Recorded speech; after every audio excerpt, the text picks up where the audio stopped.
Guys Vijay Deverakonda kingdom. അപ്പോൾ നമ്മൾ ട്രെയിലറൊക്കെ കണ്ടപ്പോൾ എക്സ്പെക്റ്റേഷൻ കുറച്ച് ഹൈ ഉണ്ടായിരുന്നു കേട്ടോ. പിന്നെ പഠനത്തിൻ്റെ റിവ്യൂ ചെയ്യുന്ന കുറച്ച് ചേട്ടന്മാർ, നമ്മളെപ്പോലെ ഒപ്പീനിയൻ പറയുന്ന ചേട്ടൻ, വലിയ ചേട്ടന്മാർ. അപ്പം അതിൽ കുറച്ച് ആൾക്കാരൊക്കെ പറഞ്ഞപ്പോൾ പിന്നെ ഒന്നും ആലോചിച്ചില്ല, ടിക്കറ്റ് എടുത്തു. എന്നാലും സെക്കൻഡ് ഷോ പടം കാണാൻ വേണ്ടിയിട്ട് അത്ര റിസ്ക് എടുത്തിട്ടാണ് പടം കാണുന്നത്.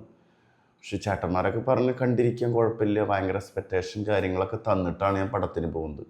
പ്രത്യേകിച്ച് നമ്മുടെ അശ്വന്ത് ഗോക്ക് ചേട്ടനും ഉണ്ണിച്ചേട്ടനൊക്കെ പറഞ്ഞാൽ നമ്മളൊന്നും ആലോചിക്കാറില്ല. ഞാൻ പടം കാണാൻ ലേറ്റ് ആയി കഴിഞ്ഞാൽ അവർ റിവ്യൂ കണ്ടിട്ടാണ് കാണാറ്. നമ്മൾ ഒപ്പീനിയൻ പറയുന്നത്, അവരൊക്കെ ഈ മേഖലയിൽ അങ്ങനെ ചെയ്യുന്ന ആളുകളാണല്ലോ. അപ്പം അങ്ങനെ നമ്മൾ വളരെ പ്രതീക്ഷയോടെ തൃശ്ശൂർ ജോസ് തിയേറ്ററിലാണ് പടത്തിന് കയറുന്നത്. പടം കണ്ട് ഞാൻ ഇന്നലെ വീണ്ടും ഒരു അപരാധ സാധനം പടച്ചു വെച്ചേക്കുന്നു. പേഴ്സണലി എനിക്ക് പടം കുറേ ഭാഗങ്ങൾ കണക്റ്റഡായി. പക്ഷെ പടത്തിൻ്റെ ആ ഒരു നമ്മളിങ്ങനെ പോകണ്ടേ, പടത്തിലൂടെ നമ്മൾ ട്രാവൽ ചെയ്യണ്ടേ, ആ മൈൻഡ് സെറ്റിൽ കുറേ ഇമോഷൻസൊക്കെ വരുന്നുണ്ട്. പക്ഷെ എനിക്ക് ട്രാവൽ ചെയ്യാൻ പറ്റുന്നില്ല. എനിക്ക് പേഴ്സണലി പടം ഏവറേജ് എക്സ്പീരിയൻസ് വലുത്. പ്രത്യേകിച്ച് ഈ അച്ഛൻ വധം, അനിയൻ വധമൊക്കെ നമ്മൾ എന്നോട്ട് കണ്ടു തുടങ്ങി. ലിയോ, റെട്രോ, നമ്മുടെ സൂര്യണ്ണൻ്റെ പടം, കങ്കുവ, ഇതൊക്കെ തന്നെ ഒരു സാധനം പിടിച്ച് വരുന്നുണ്ട്. പിന്നെ പാസം, തെലുങ്ക് പടത്തിൽ അത് നമ്മൾ പ്രതീക്ഷിക്കുന്നതാണ് ഒരു അണ്ണം പാസം. അത് അണ്ണം പാസ് ഇവർ തമ്മിൽ തിരിച്ചറിയുന്നൊരു സീനൊക്കെ ഉണ്ട്. അയ്യോ, അതൊക്കെ വേണ്ടല്ലോ. പടം കൊണ്ടുപോകുന്നത് ഒരേ മനുഷ്യനാണ്, ഒരേ ഒരു മനുഷ്യൻ, അനിരുദ്ധ്. പിന്നെ വിജയ് ചേട്ടൻ്റെ ഫൈറ്റ് സീനുകളുണ്ട്, അത് അത്യാവശ്യം കൊള്ളായിരുന്നു, നല്ല രസമായിട്ട് ചെയ്യുന്നുണ്ട്. കാരണം ആൾ ഇടിക്കുമ്പോൾ ആ ഒരു ഫീല് നമുക്ക് കിട്ടിയിട്ടുണ്ട്. 3-4 ഫൈറ്റ് ഉണ്ട്. പടം 1920 കാണിക്കുന്നത്. ശ്രീലങ്കയിലെ ഒരു പ്ലോട്ട്, ഒരു യുദ്ധമായിട്ട് കണക്റ്റഡ് ഒരു സംഭവം കാണിക്കുന്നുണ്ട്. അപ്പോൾ ഇന്ത്യൻ വാസികളെ കുറച്ച് പേര് അവിടെ പെടുകയാണ്. പിന്നെ അവർ ട്രൈബൽ കാര്യങ്ങളൊക്കെ ആയിട്ട് അവരെ ചൂഷണം ചെയ്യുന്ന കുറച്ച് ആളുകൾ, അവരെ കൊണ്ട് കുറേ കാര്യങ്ങളൊക്കെ ചെയ്യിക്കുന്നത്. ഒരു സ്പൈ സെറ്റപ്പൊക്കെ കാണിക്കുന്നുണ്ട്, സ്മഗ്ലിങ് സംഭവങ്ങളൊക്കെ കാണിക്കുന്നുണ്ട്.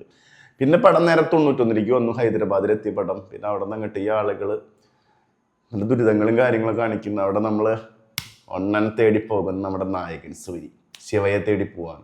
പിന്നെ അവിടെ അവർ കണ്ടുമുട്ടുന്ന ഒരു സീനൊക്കെ ഉണ്ട്, അതൊക്കെ വലിയ സംഭവമാണ്. പിന്നെ ഒരു വില്ലനെ കാണിക്കുന്നുണ്ട്, നമ്മുടെ വെങ്കിടേഷ് ഏട്ടൻ. പടത്തിൻ്റെ ഏറ്റവും വലിയ അടുത്ത പോസിറ്റീവ് പറയാനുള്ള എനിക്ക് വെങ്കിടേഷ് പെർഫോമൻസ്. വെങ്കിടേഷ് നിറഞ്ഞാടിയിട്ടുണ്ട്. ഒരു ചോരയിൽ കുളിച്ച് നിൽക്കുന്നൊരു സീനൊക്കെ ഉണ്ട്, കിടുവാണ്. പിന്നെ പടത്തിൻ്റെ 2 മണിക്കൂർ 45 മിനിറ്റ് അനിരുദ്ധിൻ്റെ മ്യൂസിക്. പിന്നെ ഒരു പാട്ടുള്ളതുണ്ട്, അത് രസമായിട്ടുണ്ട്. ആ സീനിന് പറ്റിയ പാട്ടാണ്, അതൊക്കെ രസമായിട്ടുണ്ട്. അങ്ങനെ വെറുപ്പിക്കലൊന്നുമില്ല, ഇങ്ങനെ കൊണ്ടുപോകുന്നുണ്ട് പടം. പക്ഷേ നമ്മുടെ എക്സ്പെക്റ്റേഷൻ ഹൈ ആയതുകൊണ്ട് എനിക്ക് ഒരു ആവറേജിന് താഴെ എക്സ്പീരിയൻസ് ആണ് ഫീൽ ചെയ്ത്. കേട്ടുമടുത്ത സബ്ജക്റ്റ്, നമ്മളിപ്പോൾ കുറച്ച് കാലങ്ങളായിട്ട് കേട്ടുമടുത്ത സബ്ജക്റ്റാണ് അൽഷിമേഴ്സും അച്ഛൻവധം. വെറുതെ കൊല്ലച്ഛന്, അങ്ങനത്തെ ഒരു സംഭവം. അപ്പം അത് കണക്റ്റഡ് ആയിട്ട് എനിക്കൊന്നും തോന്നിയില്ല പ്രത്യേകിച്ച്. പിന്നെ അനിരുദ്ധിൻ്റെ മ്യൂസിക് ആ ലെവലിൽ കൊണ്ടുപോകുന്നത് നമ്മൾ ആ പടത്തിലെ ഓളത്തിൽ വെച്ച് കഴിഞ്ഞാൽ ഇതിലും വലിയ ത്യാഗം നമ്മൾ സഹിച്ച് കുറേ പടങ്ങൾ കാണുന്നുണ്ട്. അപ്പോൾ അതുകൊണ്ട് ഇതിങ്ങനെ കണ്ടിരുന്നു എന്നൊരു ഫീലാണ് കിട്ടിയത്. നായികയായാലും പിന്നെ കുറേ ക്യാരക്ടേഴ്സ് വരുന്നുണ്ട്, അതൊക്കെ നന്നായിട്ടുണ്ട്. വിഷ്വൽ സൈഡ് കിഡുവാണ്, അത് എടുത്തു പറഞ്ഞത്. വിഷ്വൽ കിഡുവാണ്.